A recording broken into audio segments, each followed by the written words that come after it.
এটা একটা শিলা, তাই না? তাই তো, এটা শিলা, তাই না? এই ওয়েদারিংটা কয় প্রকার? পিছনে এখন কত প্রকার করছিলাম আমরা? 3 প্রকার। কি কি? প্রাকৃতিক, রাসায়নিক ও জৈবিক। জৈবিক, প্রাকৃতিক, রাসায়নিক, আরেকটা হলো জৈবিক, তাই না? তিনটা। আচ্ছা, এটা তো আমরা একটা শিলা দেখলাম। এইটা দেখে কি মনে হয় বলুন তো? এই ছবিটা দেখে কি মনে হয়?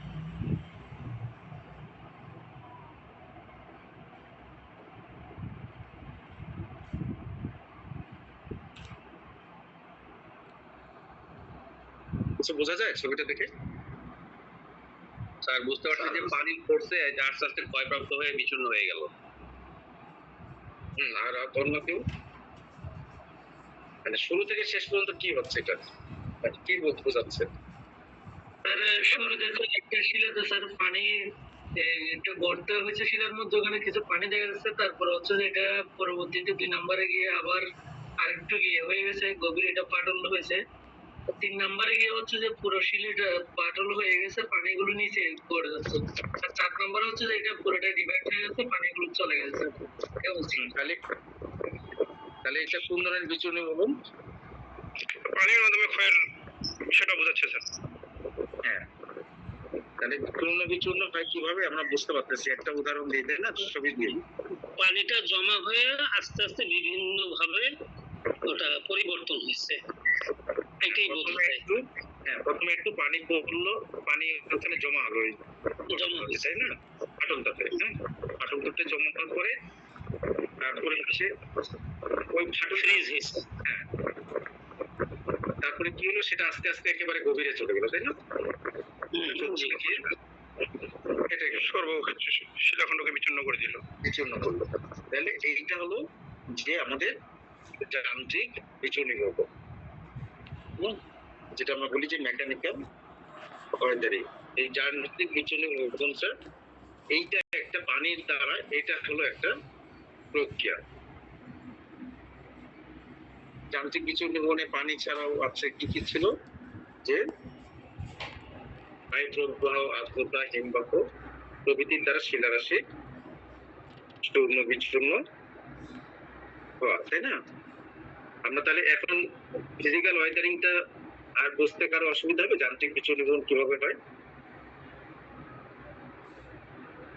না স্যার।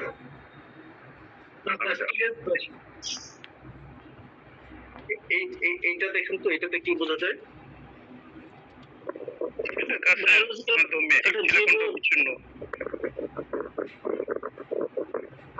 একটা গাছ একটা ইয়ের মধ্যে হয়েছে আর কি, প্রস্তর খণ্ডের মধ্যে।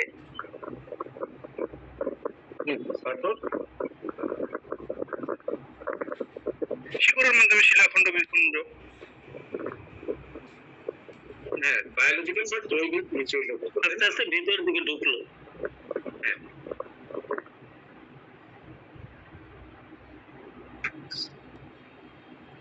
এটা শিকড়টা আস্তে আস্তে আস্তে আস্তে ঢোকার পরে সেখানে কিন্তু একটা প্রক্রিয়ার মধ্যে যাচ্ছে, তাই না? বিচূর্ণীভবন হচ্ছে। জৈবিক বিচূর্ণীভবন যেটা বলি, যে এগুলো গাছের মাধ্যমে, মানুষের মাধ্যমে, আপনার পোকামাকড়ের মাধ্যমে হয় জৈবিক বিচূর্ণীভবন, তাই না?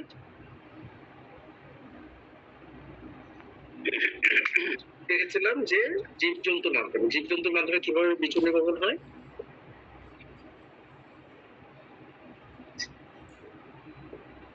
বলতে পারবেন? বিভিন্ন জীব বা কোন প্রাণীর আচরণের মাধ্যমে শিলাখণ্ডের উপর জীবজন্তুর মাধ্যমে বিচূর্ণীভবন হয়, এরকম একটা উদাহরণ বলুন তো।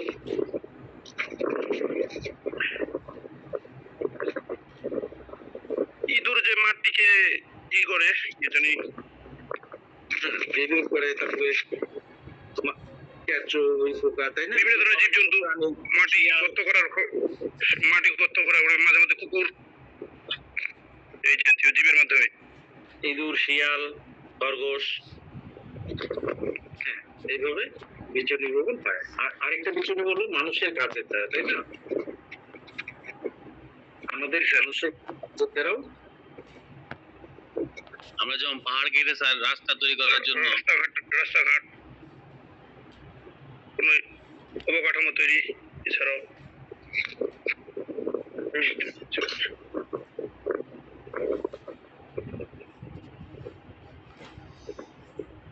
কেমিক্যালের মাধ্যমে শিলা বিচ্ছিন্ন করা।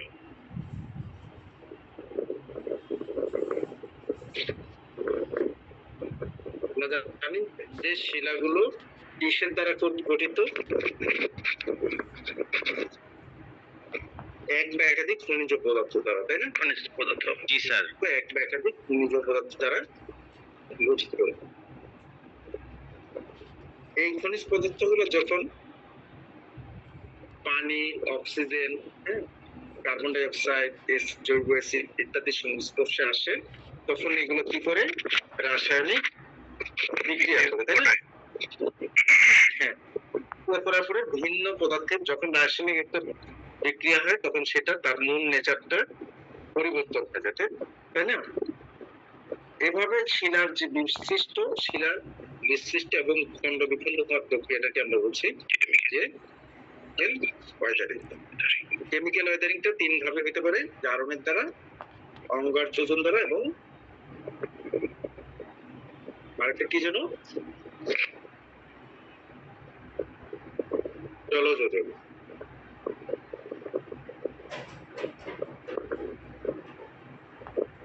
আরেকটা হলো আরেকটা কি বলেছিলাম যে ইরোশন, মেকানিজম অফ ইরোশন, ক্ষয় কার্যটা কিভাবে হয়? ক্ষয় কার্য কিভাবে হয় এখানে দেখে বোঝা যাচ্ছে কিছু?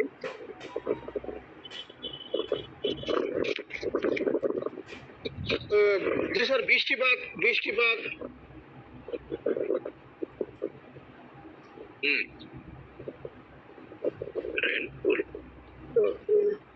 বৃষ্টি পড়তেছে, আকাশ থেকে বৃষ্টি পড়তেছে, পড়ার পরে কি হচ্ছে?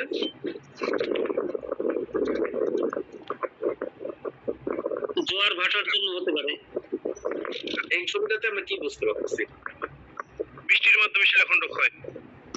বৃষ্টির মাধ্যমে পাহাড়ের গায়ে পড়ে, সেই বৃষ্টি ফোঁটাগুলো সজোরে পড়ার ফলে যে সকল নুড়ি পাথরগুলো আছে সেগুলো ক্ষয়ে পাহাড়ের গায়ে থেকে নিচের দিকে তার নেমে আসে। মাধ্যমে পাথরগুলো সরে যায়, আর এক জায়গায় সরে যায় এবং এক জায়গায় জমা হয়। এই প্রথমে বৃষ্টির পানি পড়ছে, তারপর হচ্ছে ডিটাচ হয়ে যাচ্ছে, আলাদা হয়ে যাচ্ছে, ছোট ছোট ইয়ে হয়, তারপর কি হচ্ছে? সেটা ট্রান্সপোর্ট হচ্ছে, কারণ বৃষ্টির পানির সাথে সেটা বহন হয়, ঢালুর দিকে চলে আসে, তাই না? তারপরে কি হচ্ছে? সেটা এক জায়গা থেকে আরেক জায়গায় ট্রান্সলোকেশন হচ্ছে, এরপর হচ্ছে কি হচ্ছে? শেষে গিয়ে ডিপোজিশন হচ্ছে, নিম্নমুখে ডিপোজিশন হচ্ছে। তার মানে এই যে ক্ষয়ের মাধ্যমেও কিন্তু শিলা রাশি জন্য হচ্ছে, তাই না? কি বোঝাচ্ছে? ধস। পাহাড় ধস। মাধ্যাকর্ষণের কারণে ওগুলো পাথরগুলো নিচে পড়ে নতুন পাহাড় থেকে ডিউ টু গ্র্যাভিটি। গ্র্যাভিটি শক্তি, মাধ্যাকর্ষণ শক্তিটা, এটা হচ্ছে প্রাকৃতিক। আস্তে এই আকর্ষণের মাধ্যাকর্ষণ শক্তির ফলে কিন্তু ওটা আস্তে আস্তে নিচের দিকে, ঢালুর দিকে চলে আসে, তাই না? এইভাবে কিন্তু শিলারাশি ক্ষয় হচ্ছে, তাই না? এরকম দেখেছেন কেউ তখন?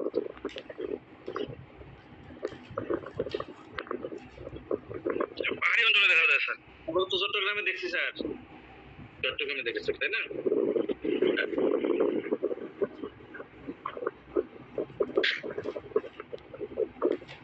এইভাবে মাধ্যাকর্ষণ শক্তির ফলে কিন্তু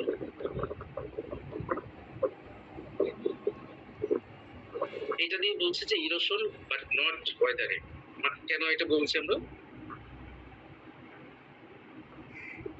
এটা আসলে মানে স্যার পৃথিবীর কারণে হয়েছে। শিলার ক্ষয়, স্যার এই শিলার ক্ষয় সম্ভবত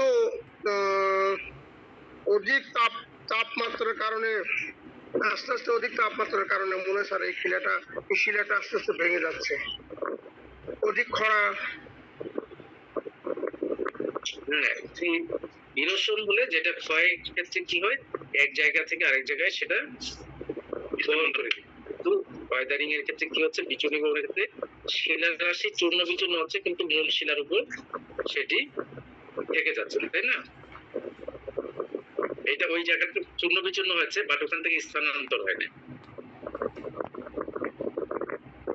ঠিক আছে?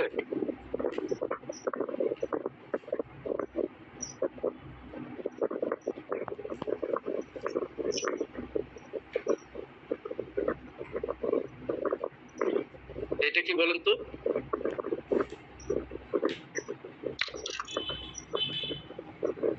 স্যার এটা হচ্ছে যে আমি যতটুকু বলছি স্যার, এটা হচ্ছে ল্যান্ডস্লাইড হচ্ছে পাহাড়ের সেটা হলো স্তূপ ক্ষয় স্যার, স্তূপ আকারে কোনো ক্ষয় ক্ষয় আপনি দেখেন যে বড় বড় ইয়ে হয়ে একবারে সেটা করতেছে, তাই না? তাহলে মোটামুটি আমাদের ধারণা তো ক্লিয়ার হয়ে গেল।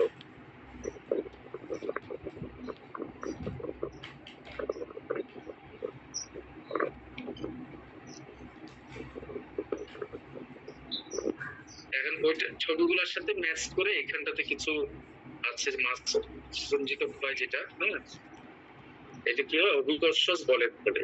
এই যে এই ক্ষয়টা হচ্ছে এটা কিন্তু কিসের জন্য হচ্ছে, এটা কিন্তু বৃষ্টির পানির জন্য। ঠিক আছে?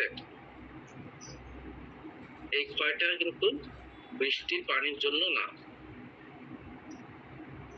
এই উপর থেকে যে বৃষ্টির পানির জন্য না, এটা অভিকর্ষজ বলের কারণে উপর থেকে এটা নিচে নেমে এসেছে, অন্য কোনো যে বা হিমবাহের সাথে বা বায়ু প্রবাহের সাথে কোনো কিছুই না।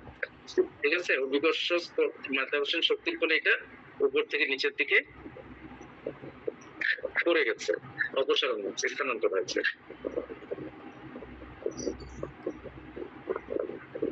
এই মাস ওয়েস্টিংটাকে আমরা চার ভাগে ভাগ করি, একটা ধীর প্রবাহ, দ্রুত প্রবাহ, ধস এবং অবনমন। ধীর প্রবাহটা কি?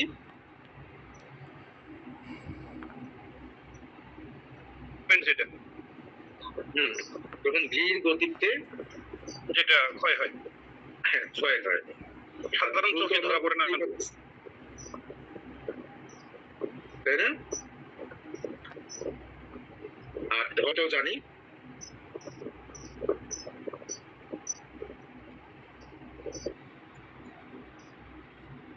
ধীর প্রবাহ, দ্রুত প্রবাহ, ধস, অবনমন। অবনমন বলতে নিচে পড়া, নিচে পড়া, রাইট, নিচে পড়া মানে অর্থ হিসেবে তাই হয়। হ্যাঁ, অবনমন নিচে পড়া। এই বৈজ্ঞানিক সার এই মাস ওয়েস্টিং বর্ণিত ক্ষয়কে চার ভাগে ভাগ করেছে। ওয়েদারিং আমরা তো করেছি, এই জায়গায় তারপরে কিছু আছে যে বিচূর্ণ প্রকৃতি আবহাওয়ার বিভিন্ন, এই ওয়েদারিং থেকে বিচূর্ণ প্রকৃতিকে আবহাওয়া বিকারও বলা হয়। কেন বলা হয়? যে আবহাওয়ার বিভিন্ন উপাদানগুলো দ্বারা এই চূর্ণ বিচূর্ণ হয়। কি কি আবহাওয়ার উপাদান? উষ্ণতা, আর্দ্রতা, বায়ু প্রবাহ, তাই না? এইগুলোর দ্বারা এই শিলারাশি চূর্ণ বিচূর্ণ হয় বলে এইটাকে এই বিচূর্ণ ভবনের অপর নাম আবহাওয়া বিকার। হ্যাঁ,